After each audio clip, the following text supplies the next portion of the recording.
Fala, Águias! Estamos aqui em mais um Águia Cast, o episódio aí número 2. Eu sou o Ivo Ruiz, o fundador da Consultoria Ruiz. Estou aqui com a minha sócia e a dona de tudo aqui, a Débora Ruiz. Fala, Águia! Tudo bem com vocês? É um prazer estar aqui hoje, tá? Muito obrigada a todos pela presença e muito obrigada ao convidado Eu por que estar agradeço. aqui. Prazer. Hoje vamos falar do capitalismo malvadão. Vamos falar dele. Então, trouxemos aqui uma figura muito ilustre. É um fenômeno. Carlos Obrigado. Piloto. Muito obrigado. Ó o currículo do rapaz. Carlos Piloto é um adolescente conservador que combate a desinformação e manipulação usando as redes sociais, né? E ele já tem mais de 105 mil inscritos no Instagram. Carlos, se apresente aí pra galera aí. Olha, eu me chamo Carlos Piloto, como você já sabe, como fui apresentado aqui. Então, sou um menino do Rio de Janeiro que decidiu, porventura, falar sobre política. Isso vocês vão entender ao longo da entrevista. Mas minha história de vida é normal. O único ponto que eu tive de diferente foi essa questão de investir na Bolsa de Valores e falar sobre política. Ele investe. E a gente vai querer saber no que ele investe, né, não, Otávio?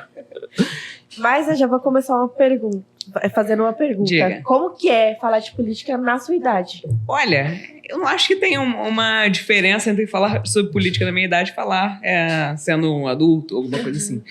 Mas é um assunto que eu gosto, então, pra mim, é excelente. Não acho que eu esteja perdendo parte da minha infância com isso. É só mais um assunto que eu gosto, um hobby. Então, pra mim, é muito bom. É um assunto que eu gosto. Eu aprendo muito falando sobre isso, então, pra mim, é muito bom, excelente. Quais foram os maiores desafios que você enfrentou quando começou a se posicionar nas redes sociais? Olha, o principal foram as críticas e os cancelamentos, é claro. Que não foram poucos, né? Então, não foram uns, assim, grandes cancelamentos. Teve o principal, que foi da minha primeira entrevista com a Cíntia Chagas. Foi uma entrevista na qual eu critiquei o socialismo, o feminismo também.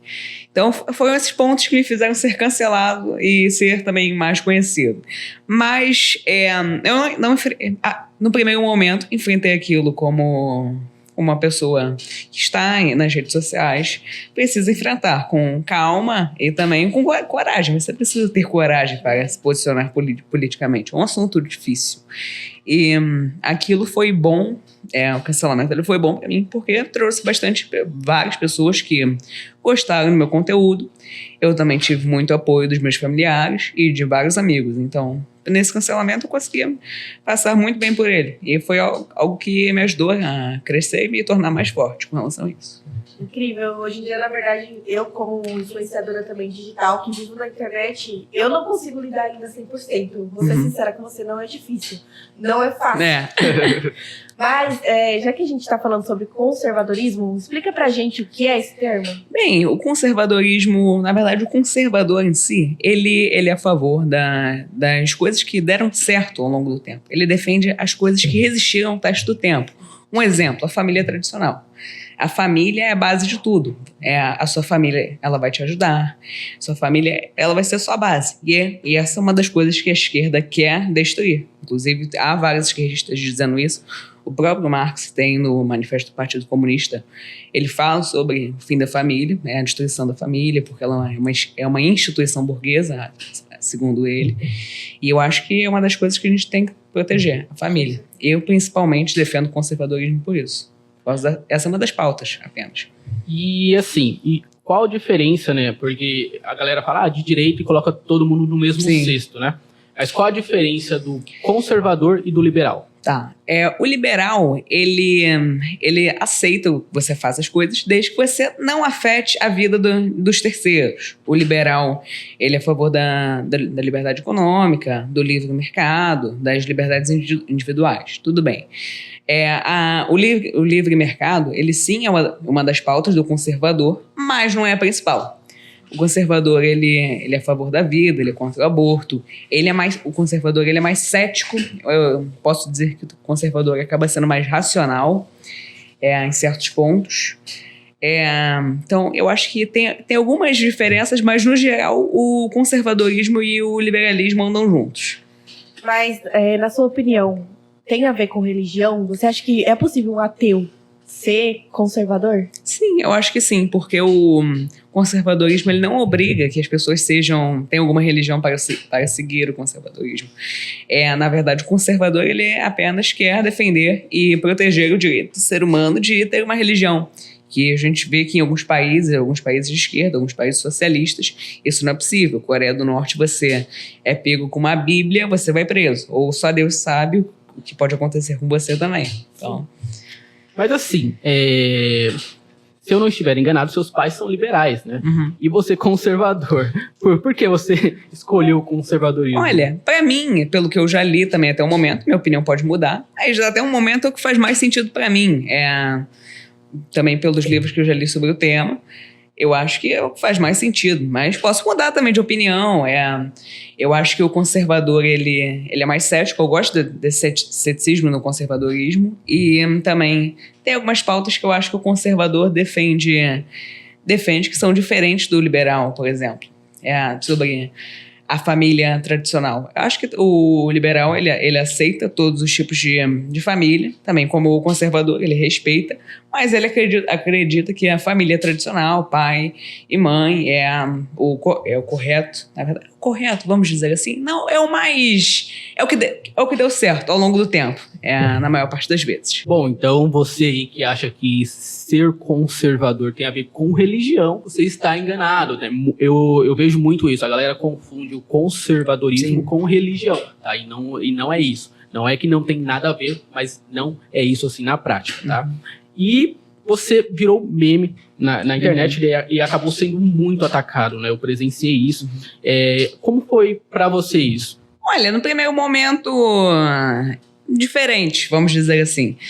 Algo diferente, mas eu nunca liguei pra opinião dos outros, então pra mim foi normal. Normal não, foi diferente. É algo diferente que estava acontecendo na minha vida, mas eu não enfrentei aquilo com vitimismo e tristeza e mágoa.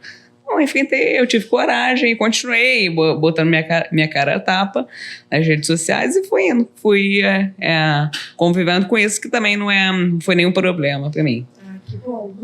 E pra você, na sua opinião, o que é o fascismo? Olha, o fascismo, ele é um movimento político, não, uma ideologia política que, na maior parte das vezes, quando é aplicada, se torna uma ditadura e tem muitas similaridades, curiosamente, com o socialismo.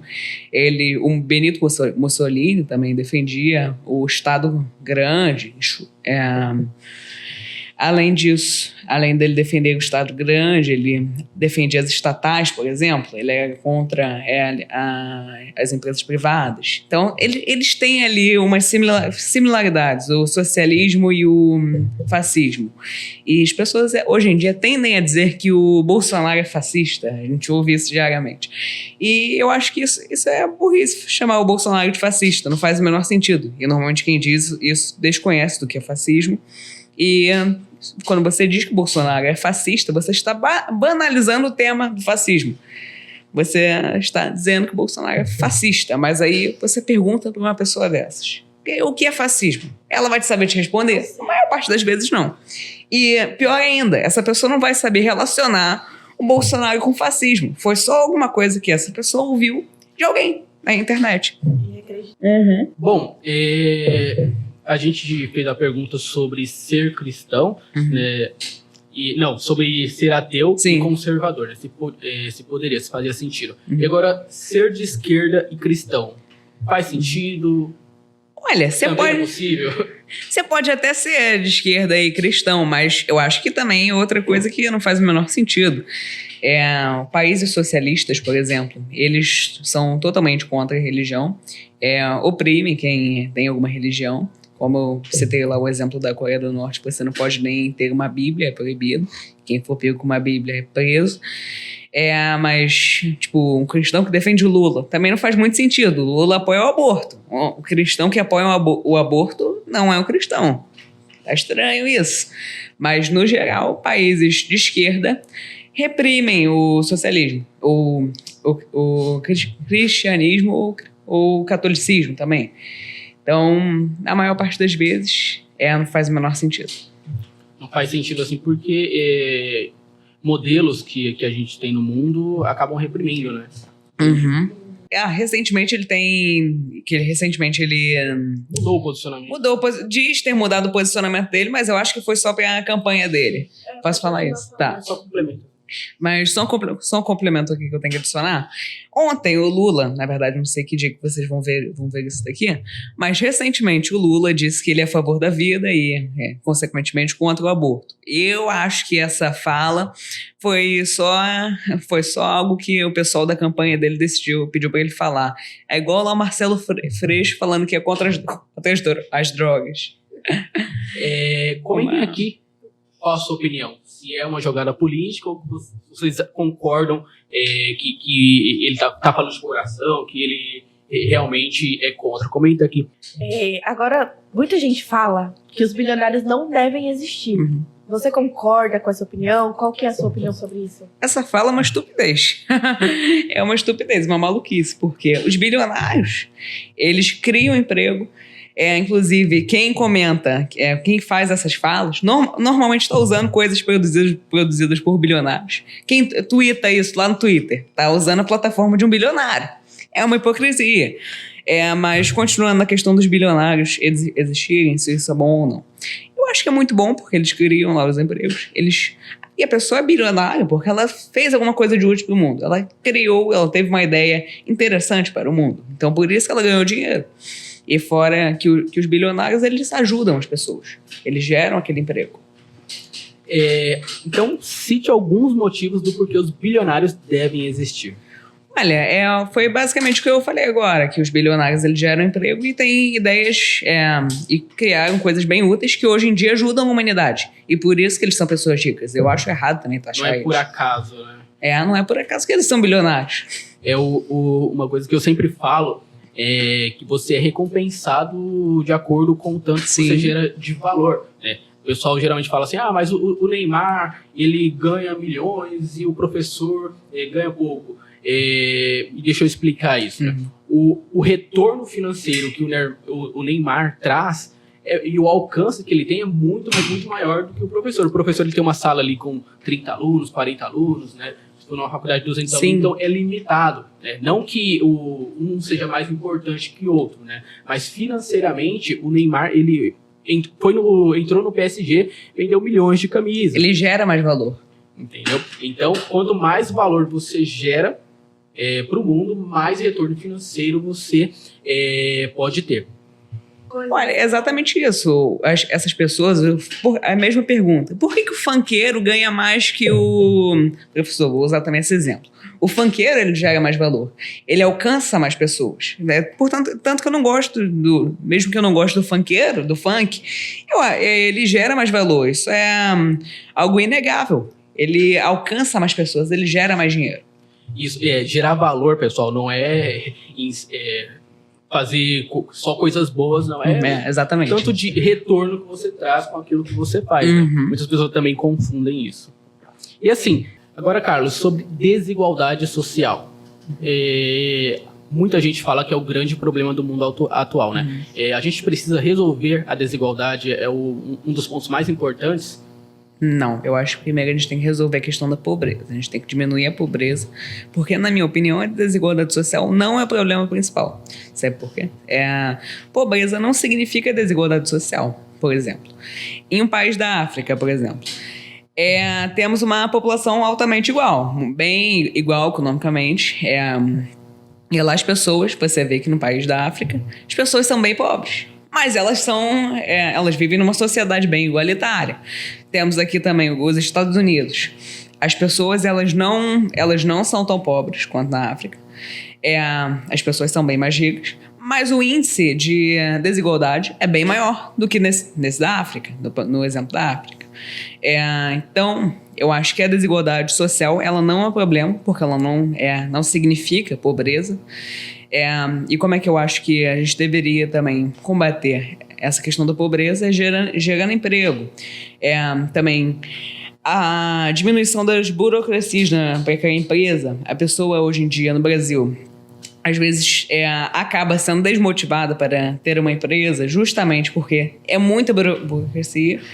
Então, eu acho que para a gente acabar, hoje na verdade, não sei se tem como acabar com a pobreza.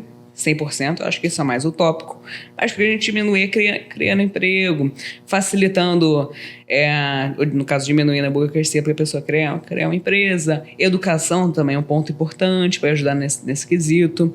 Mas a desigualdade social, ela vai sempre existir. E é inevitável que exista. E, na verdade, essa seria um pouco da minha próxima pergunta. Eu ia perguntar para você qual que na sua opinião, o capitalismo ele causa fome no mundo? E por quê? Não, ele não causa fome. Inclusive, ele fez com que as pessoas, ao longo do tempo, ficassem mais ricas e pudessem comer, por exemplo, como é o exemplo que você está dando aqui, pudessem ter dinheiro para comprar mais coisas, poder ter dinheiro para comer. Então, o capitalismo, desde o seu início, desde a Revolução Industrial, ele fez com que as pessoas pudessem enriquecer. Fez com que as pessoas tivessem essa chance. Que lá no feudalismo, por exemplo, se você fosse rico, você ia permanecer rico. Agora, se você fosse pobre, lá embaixo, você não tivesse nenhuma oportunidade, aí você, na verdade, você não ia ter nenhuma oportunidade. Você ia só continuar pobre pro resto da sua vida. Mas o capitalismo, ele possibilitou que as pessoas pudessem enriquecer. E você vê que... Tem até um gráfico que eu posso até mostrar depois, que mostra a evolução e o aumento de riquezas no mundo desde o início da Revolução Industrial. Incrível. Citando esse final que o Carlos falou, né? Se a gente pegar realmente os dados ali dos últimos 200 anos, né? A pobreza no mundo, ela diminuiu, né? E foi justamente ali pós-revolução industrial, né? O capitalismo é algo que foi criado pelos Estados Unidos, como muitas pessoas acham, né? É apenas a evolução natural ali do comércio. O comércio evoluiu nesse ponto e permitiu que pessoas pudessem trabalhar, ganhar dinheiro e comprar as suas coisas. Exatamente. E isso foi melhorando bastante. E até tem um ponto que fala, né, que naquela época eles viram que era muito melhor dar trabalho para as pessoas, para que elas ganhassem dinheiro para comprar as coisas, do que escravidão, coisas horríveis que a história da humanidade aí teve, né? Sim, e por falar, continuando falando sobre a pobreza, na sua opinião, o socialismo é o único sistema que ajuda o pobre no mundo? Na verdade, não. Ele vai quebrar as suas pernas e vai te dar uma muleta. O socialismo, ele só vai piorar a vida das pessoas. Os pobres vão ficar cada vez mais pobres em um país socialista. Não vão ter nem o direito de enriquecer. Por exemplo, em países socialistas, o direito à propriedade privada é quase zero. As pessoas não podem nem criar suas empresas. Tem lá as estatais no país socialista. Então, não, o socialismo ele não ajuda o pobre. Ele só piora a vida de todo mundo, inclusive do rico. Ele taxa o rico, mas, na verdade, isso não vai mudar muita coisa, porque o rico vai lá e vai sair do país, vai pegar a riqueza dele, vai sair do país. Taxar os ricos é uma estupidez. Mas, não, o socialismo só vai piorar a vida do pobre, que também não pode sair do país que está se tornando socialista. Então, a vida de todo mundo só piora no socialismo. Bom, resgatando ali um assunto que a gente falou anteriormente, né, sobre a desigualdade social, que é justamente uma das pautas mais defendidas pelo socialismo, né, para acabar com a desigualdade social. E, assim, como o Carlos falou, o grande problema não é em si a desigualdade, ela como se fosse um efeito colateral, basicamente isso, né? Mas o grande problema não é a desigualdade, né? O problema é a pobreza, é com ela que a gente tem que acabar. Porque não importa que se uma sociedade for desigual, mas todo mundo, a grande maioria, ricos, só que um é muito, muito rico e o outro é menos rico. O problema é quando você tem uma pequena parcela de pessoas ricas e a grande maioria pobre. Então, esse é o grande ponto que essas pautas as pessoas deveriam focar em acabar com a pobreza. Só um complemento aqui sobre esse tema aí. Os socialistas, eles vivem lá naquele mundinho de contos de fadas deles. Eles acham que não ter desigualdade social significa que todo mundo vai ser rico, todo mundo vai poder ter iPhone, mas isso não é verdade. Não tem como todo mundo ser rico e todo mundo ter dinheiro. Normalmente, a condição natural do ser humano acaba sendo pobreza. O capitalismo permitiu que as pessoas pudessem enriquecer. Então, não teremos no mundo, não será todo mundo rico. haverá, sim, infelizmente, uma pequena parcela da população que vai ter menos dinheiro. Isso é uma coisa normal. E por falar nisso, já que a gente está falando sobre economia mundial, na sua opinião, quais foram as principais causas do colapso econômico que a gente tem na Argentina? A Argentina, principalmente as políticas econômicas socialistas, o congelamento de preços também dificultou a vida.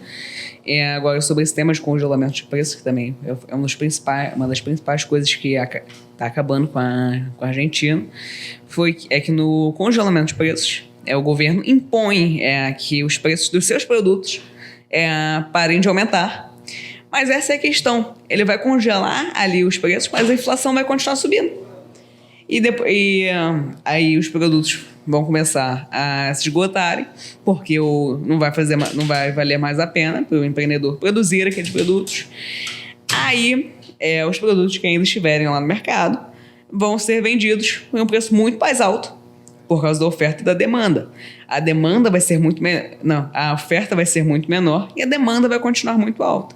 E os produtos vão se esgotar.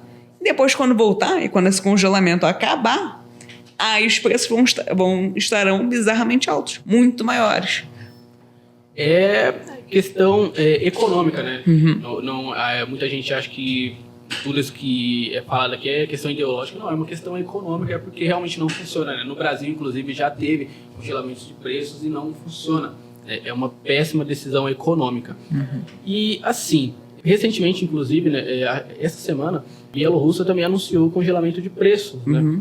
Você acredita que... Por que esses erros continuam acontecendo? Porque as pessoas têm uma memória curta. O governo também pode achar que aquilo é uma medida que vai trazer uma certa popularidade para o governo, vai fazer com que as pessoas gostem mais do governo. Mas no Brasil, acho que poderia acontecer de algum outro político, né, algum outro presidente, fazer um congelamento de preços e a população achar legal. Porque o brasileiro tem memória curta. Mas no caso da Bielorrússia, eu acho que só vai trazer mais problemas. Não, com certeza. E assim, antes da Débora fazer a pergunta dela, eu quero pedir o quê? O seu like. Para você deixar o seu like, a gente sempre esquece de pedir o like. Verdade. Se inscrever no canal. Não deixe de deixar o like. Isso, deixa o like, se inscreva no canal para receber os próximos conteúdos. E também falar do nosso patrocinador, outro patrocinador, que é a Nord Research, tá bom? Você quer aprender sobre fundos imobiliários, ou melhor, quer investir em fundos imobiliários sem ter a dor de cabeça de qual fundo eu devo escolher, qual fundo eu não devo escolher, qual é a hora de vender, o que comprar, como montar uma carteira? Assina a Nord por R$10 por ano, promoção aqui no AgraCast. Por R$10 por ano você tem acesso à carteira de fundos imobiliários, com relatórios quinzenais, monitoria ao vivo. Você vai saber o que comprar e o que vender no momento certo, tá? Promoção saiu de R$216 no ano para R$10 por ano, ou seja, 83 centavos por mês. O link também está aqui na descrição, tá? Vai lá e faça a sua assinatura. Garanta logo essa sua vaga, hein? É isso aí. Agora, a gente gosta de polêmica, né? Brincadeira. Opa. Não. Ou não. Vamos lá. Eu gosto. Na sua opinião, qual a diferença de socialismo e comunismo? Olha, no geral, não tem muita diferença. Só aquela questão da igualdade social, mas a igualdade é só o ponto central. O comunismo e o socialismo têm vários outros tópicos. Abolição da propriedade privada, fim da família, tem todos esses pontos. Mas o comunismo, ele é uma fase após o socialismo. E Marx nos explicou muito bem como é que seria feita essa transição entre o socialismo para o comunismo. Mas o que foi estudado, o que Marx disse, é que no comunismo as pessoas, não haveria um governo. As pessoas viveriam na paz de Cristo, as pessoas estariam calmas, plenas e bem. Mas eu não acho que seja assim, não. Inclusive, o socialismo já não deu certo, quem dirá um comunismo? Bom, uma utopia, né? E a mesma coisa da questão da igualdade. Sim. Todos somos desiguais, temos as nossas diferenças, gostos. Então, eu também não acredito nessa utopia. Agora, falando ainda sobre essa questão, quais os 3 mitos sobre capitalismo? Olha, 3 mitos sobre o capitalismo é que o capitalismo mata as pessoas, que é o contrário disso, ele faz com que as pessoas possam viver até mais, com que elas tenham... as pessoas, às vezes, elas dizem que o capitalismo mata, relacionando essa pauta à questão da fome, que o capitalismo ele gera fome, como você já havia dito, já falamos sobre esse tema aqui. As pessoas também dizem que o capitalismo só gera pobreza, que também outra maluquice. Quem diz isso nunca fez uma pesquisa rápida. Porque o capitalismo, ele faz com que as pessoas possam ter dinheiro e enriquecer. Ele deu a chance para que as pessoas possam ganhar dinheiro e enriquecer. E um terceiro ponto, não sei, o que vocês acham? Bom, que o capitalismo ele é para rico. Né? Eu acho que esse é um grande mito, né? Uhum. O capitalismo, a galera acha que é uma ideologia, né? Como a gente falou, né? Mas é um sistema econômico, né? Se trata ali do livre mercado. Então, acho que eu colocaria esse ponto aí como terceiro. A próxima pergunta, na sua opinião, o Muro de Berlim, ele serviu para proteger a população do fascismo? De jeito nenhum. Justamente porque eles diziam que era um muro antifascista, mas é só uma forma de manipulação. E é só uma forma de dar um nome bonitinho, tipo República Democrática da Coreia do Norte. Eles usam as palavras para manipular as pessoas. Lá você não pode chamar de Coreia do Norte. Para os locais é DPRK, Democratic Republic of North Korea. Então eles usam as palavras para manipular as pessoas. Também nesse caso do Muro de Berlim, não era um muro antifascista, era só um muro para separar o lado capitalista do lado socialista. No caso do lado legal, que é o lado capitalista, e o lado horrível, que é o socialismo. Falando assim de números, né, sobre isso, se a gente analisar hoje as duas regiões, né, a região mais capitalista, né, e a socialista, a gente vê que a evolução do lado capitalista financeiro, a quantidade de empresas que tem lá, empresas gigantes, né, é muito maior, né? A população daquele lado é mais rica, né? Por quê? Porque ali continuou funcionando ali o livre mercado, né? E agora, falando de livre mercado, vamos entrar numa questão de bolsa de valores, né? Você falou que investe, né? Sim. No que você investe? Olha, hoje em dia, ações e fundos imobiliários, alguns ETFs também. Né? Também invisto nos Estados Unidos, porque nunca se sabe o que vai acontecer nesse país. Comprar dólar. Tem que comprar dólar, proteger o patrimônio e moeda forte. É sempre importante. Com certeza. Inclusive, né, se você quer investir, comprar dólar, né? Mas assim, investir em boas empresas no exterior, o link está aqui na descrição, né? O Otávio, nosso assessor, vai te ajudar a montar uma carteira totalmente diversificada. Ele vai montar essa carteira para você de uma forma totalmente gratuita. Então, chama ele no WhatsApp lá, vai te dar o link para você abrir a conta na corretora e também você vai ter a assessoria ali gratuita dele. E, inclusive, se quiser ganhar os 3 cursos de graça, é só investir qualquer valor. 10, 15 reais, 50 reais, investe qualquer valor que você vai ganhar os 3 cursos gratuitos. Aí você investe, chama ele lá no WhatsApp novamente, fala, investi aqui, e ele vai te dar os 3 cursos gratuitos. Link na descrição. Sobre investimentos, você acha que os investimentos causam desigualdade social e desemprego? Não. Inclusive, eu acho que é uma ótima forma para o pobre, para quem não se organiza também financeiramente, de ter um mínimo de organização. Que os investimentos, melhorar também na questão das finanças, pode trazer riquezas para essa pessoa no futuro, se ela investir com consistência durante vários anos, receber lá os dividendos, reinvestir os dividendos, por exemplo.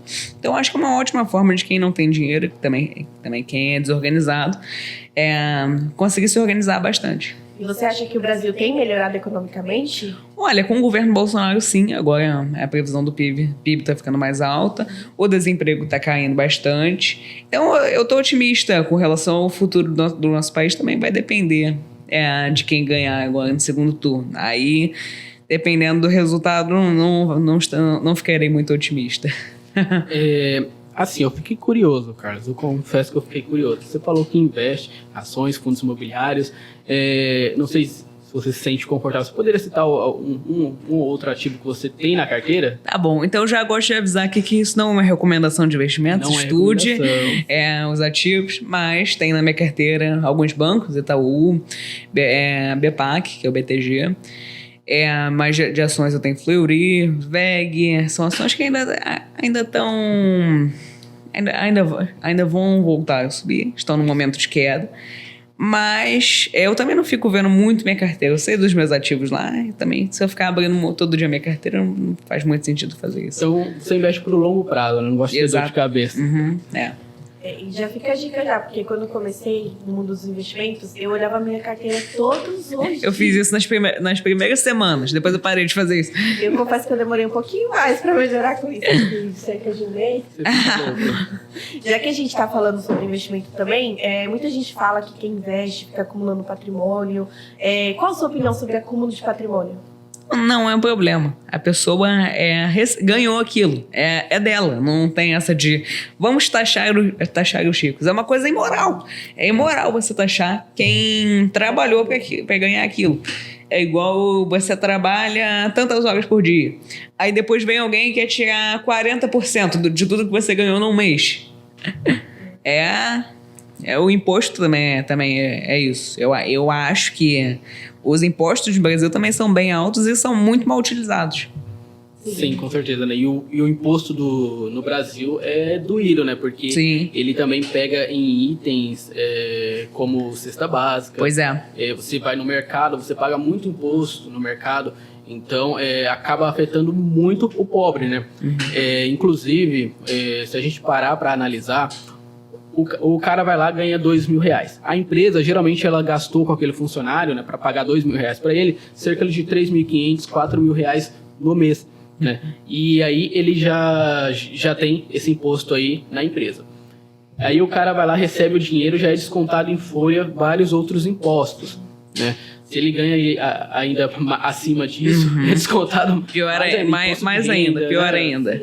E aí ele vai gastar esse dinheiro e é descontado mais impostos ainda. Por isso que uma das coisas que é importante a gente analisar é a questão dos impostos mesmo, né? Reduz os impostos, já vai resolver boa parte dos problemas aí brasileiros. E muita gente não sabe disso e começa, por exemplo, na escola. Já vou entrar no assunto, já que a gente está falando sobre... Vou começar, vou responder. Tá bom. Não, tranquilo. Concordo com você.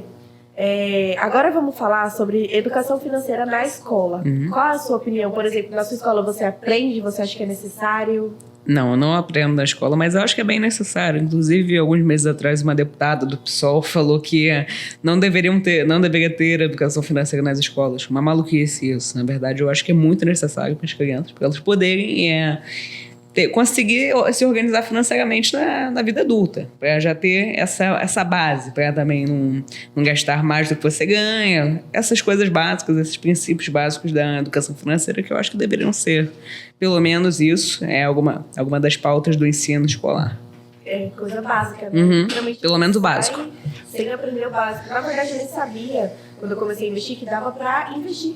Eu não sabia que dava pra não depender do INSS. Uhum. Eu fiquei assim, quando me falaram que dava pra investir dessa forma, eu fiquei pasma, né? É verdade, você acaba abrindo a sua mente quando você para escutar, né? Porque muita gente acaba nem escutando, não, isso aí é só pra rico, coisa assim. Mas quando você para e estuda aquilo ali, você vê que as possibilidades crescem muito, né? Inclusive, Carlos, eu tô querendo entender aqui. Você tem 12 anos agora? 14. 14 já. Meu Deus do céu. Você não tirei 12. Mas, desculpa. E, assim, você com 14 anos, você começou a investir com que idade e como você descobriu os investimentos, né? Olha, foi daí que você tirou 12, porque eu comecei a investir com 12 anos. Então, eu já te conheço desde os 12 anos, já passou 2 anos. Acho que foi eu lembro que eu te sigo desde que você tinha uns 13 mil seguidores, mais ou menos. Então, então acho que isso eu já estava com 13 anos, alguma coisa assim. Então, eu comecei a investir por incentivo dos meus pais, que eu lembro que na época eu ia gastar um dinheiro que eu tinha recebido de presente de Natal em produto de luxo, bem por vários R$1.000. Meus pais falaram que era uma péssima ideia, me deram um leve esporro, mas nada demais. Eu percebi que aquilo não fazia sentido, eu gastar uma fortuna no item de luxo. Aí minha mãe me deu a dica de eu investir na Bolsa de Valores, achei aquilo interessante, passei a estudar sobre o tema, gostei bastante. Legal. Você, então, na sua casa, os seus pais ali, eles têm educação financeira, né? E passou isso pra você?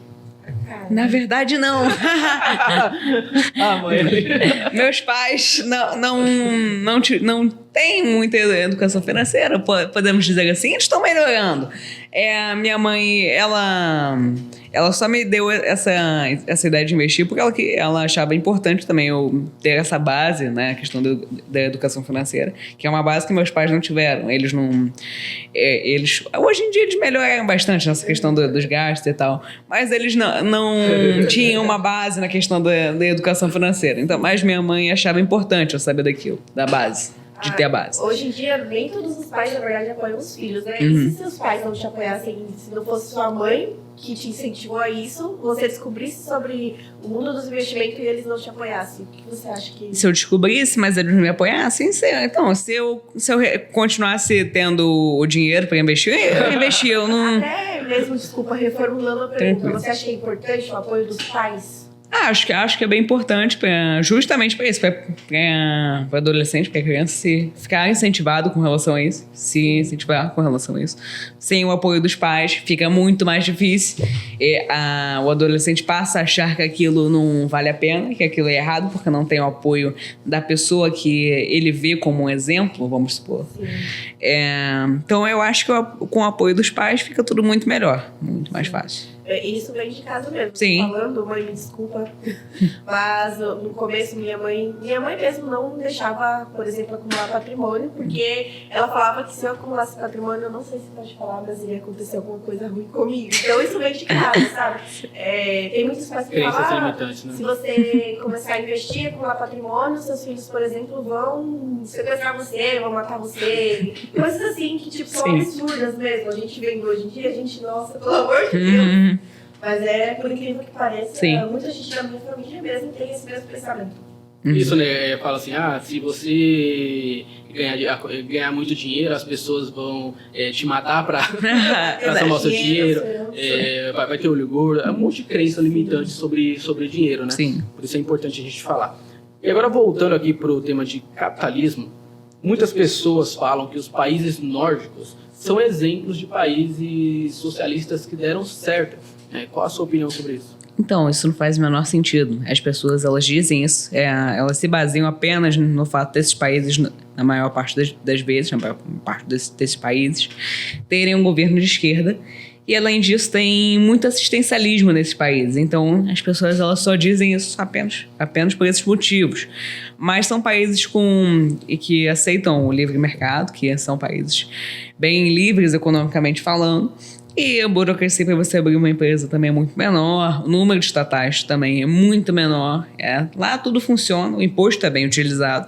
Então, são aqueles dois pontos que fazem as pessoas acreditarem que são países socialistas, mas quem diz isso também não tem o mínimo de estudo sobre o assunto. Certo. E, assim, na sua opinião, por quais motivos eles são capitalistas e como que a gente pode identificar quais são e quais não são? Olha, os países nórdicos, eles são capitalistas dado a alta liberdade econômica, diferente de muitos países socialistas que têm zero liberdade econômica. Tipo, você não pode nem abrir uma empresa, só tem estatal em países socialistas. A burocracia em países que são tem mais uma esquerda governando, às vezes é muito mais alta, diferente dos países nórdicos. Em países socialistas você vê que as pessoas não têm nem o direito à propriedade privada, diferente dos países nórdicos, por exemplo. Mas agora, para identificar um país capitalista, eu uso... não é para identificar, mas para você ver que aquele país tem políticas econômicas mais ao capitalismo e fora do socialismo, tipo essas políticas aí de ter um Estado maior, isso é mais uma coisa do socialismo. A gente pode ter países capitalistas com alta intervenção do Estado. Um exemplo é a China. A China não é um país totalmente socialista.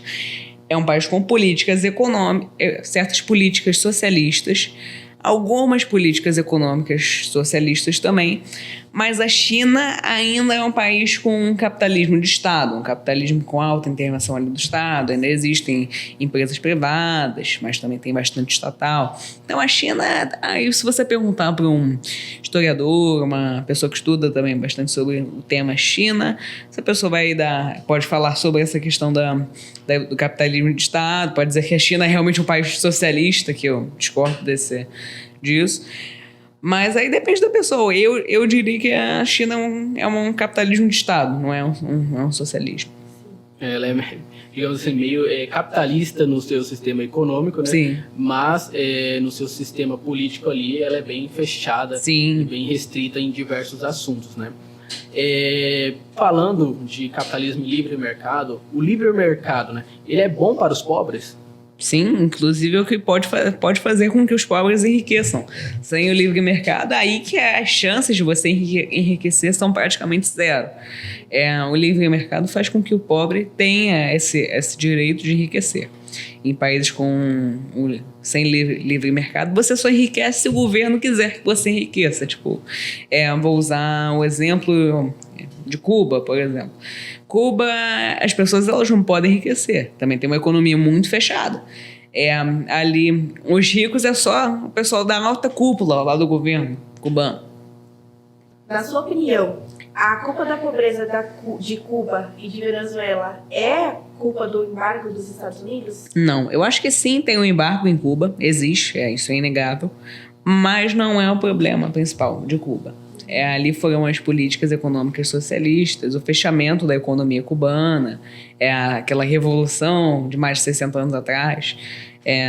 Então, foram vários pontos que fizeram com que Cuba chegue ao que é hoje. Foram muitos anos de destruição, mas eu não acho que a questão do embargo seja principal para que Cuba seja o que é hoje. As pessoas que dizem que Cuba não é socialista usam o embargo como uma desculpa.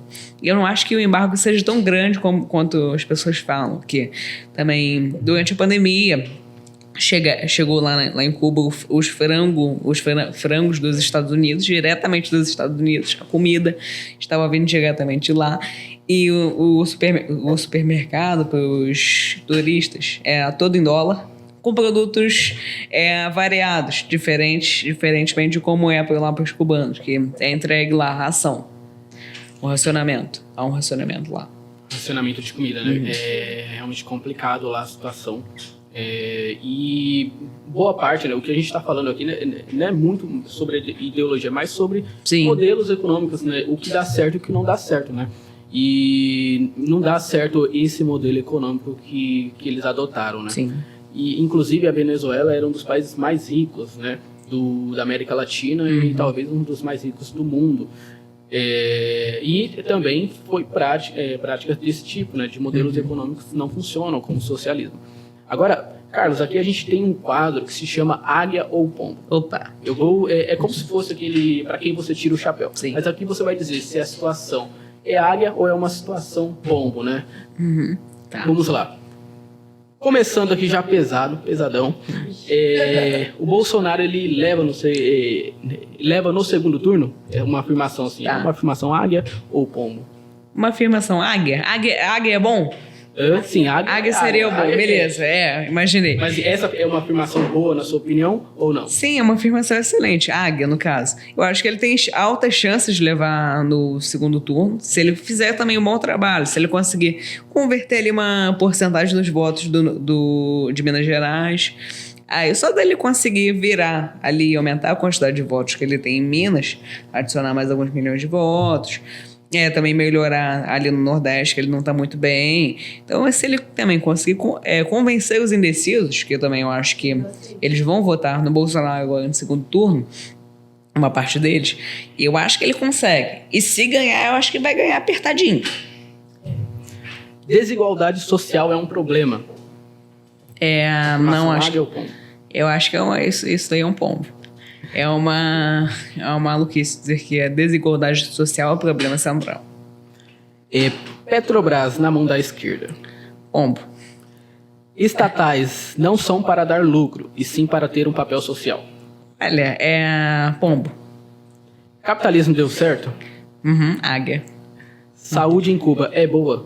Não é. Inclusive, eu já fiz alguns vídeos relacionados a isso. Inclusive, no meu último vídeo que eu fiz sobre Cuba, eu mostro a situação dos hospitais em Cuba. Tem vídeo. No Instagram? Então, no Instagram. Mas a situação da saúde em Cuba também já era ruim antes do Covid, mas piorou bastante com a chegada do Covid. E mais uma coisa, lá para os turistas, a saúde é excelente em Cuba. Mas para os moradores tem uma diferença, tem os hospitais para os turistas, que dizem que é de alta tecnologia, alta medicina, mas para os moradores já não é a mesma coisa. Empreendedor no Brasil é herói? Olha, herói depende do empresário. Mas eu diria que na maior parte das vezes, eles fazem o bem. Eles são bons para o país e para a economia. Não significa que eles sejam 100% heróis, que o empresário em si, ele seja um herói, nem que as ações deles sejam sempre boas. Mas eu iria mais, nesse caso, pela águia. Sim. Então, só reformulando a pergunta, né? Empreender no Brasil é coisa de heroíno? Olha, herói? é uma coisa bem difícil. É uma coisa bem difícil de ser feita, ainda mais por causa da burocracia. Mas é uma coisa muito boa. Quem consegue fazer isso ajuda muita gente. Então, águia. Se empreender no Brasil tem que ser águia. Bom, pessoal, esse foi o nosso Águia Cast de hoje. Segundo episódio com o fenômeno aqui, Carlos Piloto. Muito obrigado. Agradecer a sua presença, você ter vindo da sua casa para cá, né, disponibilizado o seu tempo para falar com a nossa audiência, né? Muito obrigado, eu adorei participar. Muito obrigado. Muito obrigado. Sim, manda o seu recado final aí pra galera e também fazer o seu merchan. Não caiam na esquerda. Fujam da esquerda, no caso. E você que está em cima do muro, tome cuidado, porque quem fica em cima do muro normalmente cai para a esquerda. Mas vamos fazer aqui meu merchan. Eu tenho meu Instagram, @carlospiloto, com 2 T's. Bem direto, hein? Um recado para você. Obrigada, tá, pela presença, por ter aceitado o convite.